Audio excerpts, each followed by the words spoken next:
Unique identification authority of India অর্থাৎ UIDAI 1 November 2025 থেকে আধার card হোল্ডারদের জন্য নতুন নিয়মে বড় পরিবর্তন করতে চলেছে, যার পরে দেশজুড়ে মানুষ তাদের আধার কার্ডে নাম, ঠিকানা, জন্ম তারিখ এবং মোবাইল নম্বরের মতো বিশেষ তথ্য ঘরে বসেই অনলাইনে আপডেট করতে পারবে।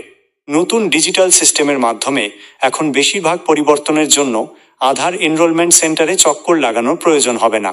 এই প্রক্রিয়াটি আগের চেয়ে আরও দ্রুত, নিরাপদ এবং ব্যবহারকারী বান্ধব, ইউজার ফ্রেন্ডলি হবে।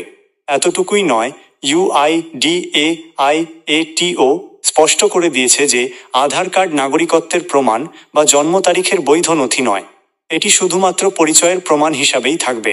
চলুন জেনে নিই আধার আপডেটে কি কি নতুন পরিবর্তন হতে চলেছে।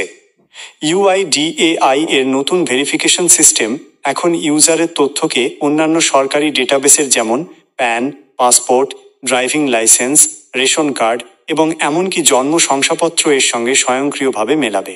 এই সমন্বিত সিস্টেমের কারণে ম্যানুয়াল ভুল কম হবে এবং ডেটার সঠিকতা বাড়বে। এখন আধার কার্ড হোল্ডাররা তাদের সুবিধানুযায়ী হয় অনলাইনে আপডেট করতে পারেন অথবা কাছের কোনো এনরোলমেন্ট সেন্টারে গিয়ে পরিবর্তন করাতে পারেন। ইউআইডিএআই আধার আপডেটের ফিতেও পরিবর্তন করেছে, যেখানে এখন ডেমোগ্রাফিক আপডেট যেমন নাম, ঠিকানা, জন্ম তারিখ, মোবাইল নম্বর, ইমেলের জন্য 75 রুপি দিতে হবে। অন্যদিকে বায়োমেট্রিক আপডেট যেমন ফিঙ্গারপ্রিন্ট, আইরিশ, ছবির জন্য 125 রুপি দিতে হবে।